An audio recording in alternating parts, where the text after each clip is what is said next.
Chase Young loving it as Washington goes into Pittsburgh and ends the Steelers' undefeated season.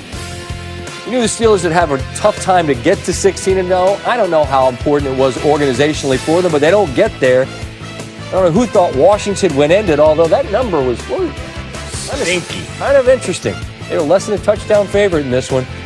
Monday, Washington entered at 4-7. They become the team with the fewest wins in NFL history to knock off an opponent who was 11-0 or better. Ron Rivera begins the thoughts after Washington's big win. In spite of some of the decisions I made today, they played their asses off. Then this really does rank up there just because of the fact, who we beat. We beat them in Pittsburgh. The Pittsburgh Steelers. That's one of the storied franchises as well in this league. So to come in and win, that was big for our guys. I'm real proud of them. Steelers hang on to the 1 seed in the loaded AFC thanks to a better conference record, but it'll be a fight with the Chiefs for that all-important bye. Keep in mind, this year they're just one with the changes to the playoff structure. Tricky schedule down the line. Monday night game against the Bengals, their only remaining game against a non-playoff team. Chiefs on paper had the easier schedule, but plenty of fight in the Falcons. Chargers, I don't know after what happened on Sunday. After this loss, Coach Tomlin, never at a loss for precise perspective. Different points along the journey, you get a chance to learn about yourself, who you are, what you're made of, individually and collectively, and it takes the journey to reveal that. And so, we're faced with a loss now, so we'll get an opportunity to smile in the face of it. Yeah, it stinks. It's been a while since we've lost a game, so it's not a good feeling, but we'll prepare for a short week and get ready to go again. We look forward to our Monday visits with Ryan Clark, particularly with a team, two teams, I should say, actually, that you know quite a bit about, Ryan. And if we're to narrow it down to what went wrong for Pittsburgh, where would you start? You know what? It starts with what Pittsburgh can't do, which is run the ball. And it starts with how they were playing this game. And it ends with season-defining plays. And you're going to see two of them right here with the game tied 17-17. The Pittsburgh Steelers have 4th and 1. They're going to go empty backfield and split out Anthony McFarland. He's the third-string running back. But if he's out there, there's no one behind Ben Roethlisberger.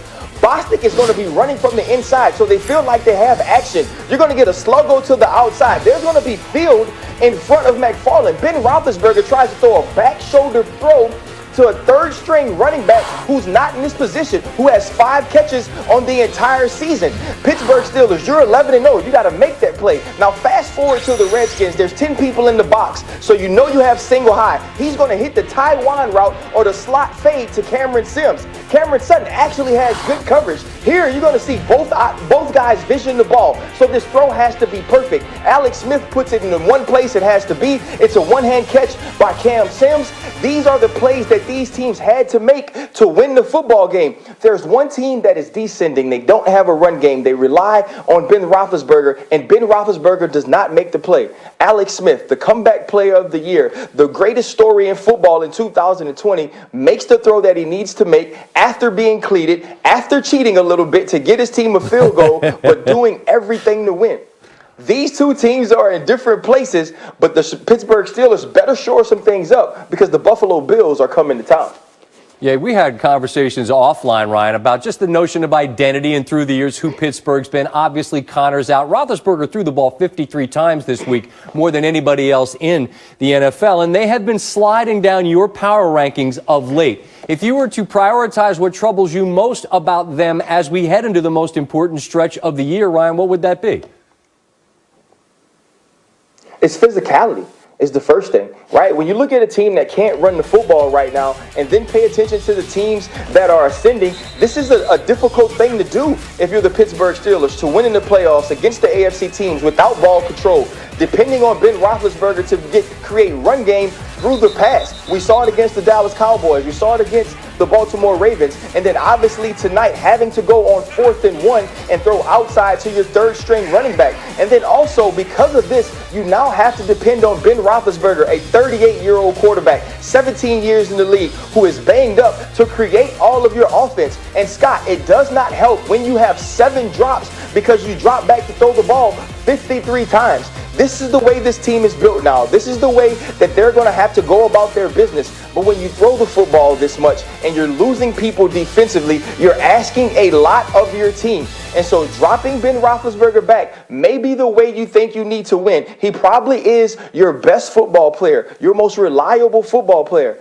But it's not the way to go about winning championships. It's not the Pittsburgh Steelers way. It's not the physicality that you bring to the field every year that makes people fear you. And I think game by game, people think less and less of what it's like to be physically matched up against the Pittsburgh Steelers, both offensively and defensively. And so down the stretch, they have 3 games against the Colts, against the Bills, and against the Cleveland Browns that are all losable games that put them in the place they never expected to be after starting 11-0.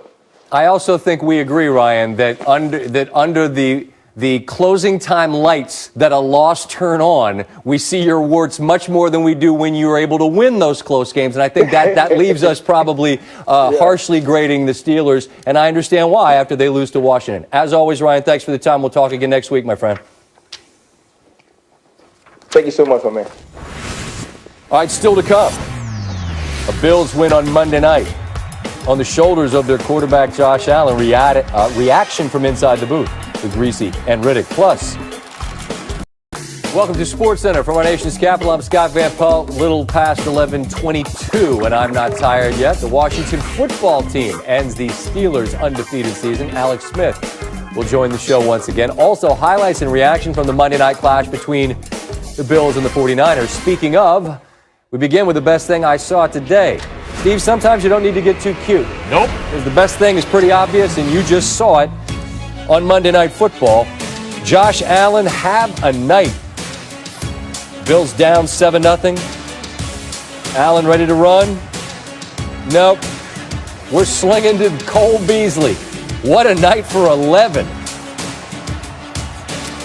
And then down by the goal line, Beasley, touchdown. He had 113 receiving yards in the first half. Career high 130 and got cradled like a baby by John Feliciano there after the touchdown. Allen, Dawson Knox, who runs like a wild animal, Steve, tight end. Always open. 14-7 Buffalo leads at the half. Play act, Isaiah McKenzie wide open. That's touchdown number 3. Buffalo's lead swells to 14. Fourth quarter, they're still up double figures, up 10. Allen, Gabriel Davis. And that is the 4th touchdown of the game for Josh Allen, who goes 32 of 40. No picks, 4 touchdowns, 375 yards in Buffalo. In the same field where they lost in excruciating fashion to the Cardinals, gets a victory over the 49ers. Allen continues to make his case this year for the best season we've seen by a Bills quarterback, and that's saying a lot considering the fun that the K-Gun used to run back in the 90s. Monday night marked Allen's 3rd game this season with at least 300 yards and 4 touchdowns, which breaks a tie with Jim Kelly in 91 and Fitzmagic in one of his many stops. That was 2010 for the most in Buffalo history. Now time for our T-Mobile post-game coverage. Lisa Salters with Josh Allen. Josh, you had 4 touchdown passes to 4 different guys. What does that tell you about your offense tonight? Well, it means that we were in a groove. Coach Dable had a really good game plan going into this week. We went out there, we executed pretty well early on. It was a little faulty. Obviously, the 4th and goal situation, then fumbling backed up. So we didn't get to a great start, but our guys found a rhythm. We stuck with it, and our defense played a heck of a game, too. You mentioned being in a groove. It seemed like you were able to do anything you wanted out there for a while there. Did it feel like that? Yeah, I mean, it felt good. The ball was coming out the hand pretty well. But, again, credit to our guys for going out there, getting open and making plays. Our 5 guys up front blocking. Our tight ends kind of being the dual threats they are. Great job. Love you. So it was a great team win tonight. Your connection with Cole Beasley in the first half and then in the second half with Stephon Diggs, did both guys just get hot at different times? What was the key to that? I mean, again, I trust these guys implicitly. We work extremely hard. Those are 2 true professionals that go out to practice and work their tails off. You know, they don't complain, they don't ask for the ball, they just do their job, and it's fun to play quarterback when you got guys that consistently do the right thing and get open and fight for the ball for you. So, love those guys. Still on top in the AFC East. Nice win tonight. Your reward, the 11-1 Steelers. Next week, it doesn't get any easier, does it? Definitely not. We'll enjoy this one tonight, figure it out, and watch the game plan because, again, we left some stuff out there that we wish we had back, and we'll get on to Pittsburgh and, try to put together a good week and a good game plan for them. And, again, they're hot, and we know that, and we got to be ready for anything. Thanks, Josh. Congratulations on the win. Get back there in the locker room so your teammates can beat you up some more. Getting harassed by his own teammates. Pittsburgh's up next. Brian Greasy and Louis Riddick will join the show a little later with their thoughts on that sublime performance from Allen. Win Monday keeps the Bills a game ahead of the Dolphins, as Lisa alluded to, in the race for the AFC East. Those teams face off one more time Week 17. Bills haven't won their division since 1995, third longest active drought in the NFL. As you're about to see, the Browns also got a little help Monday in their quest to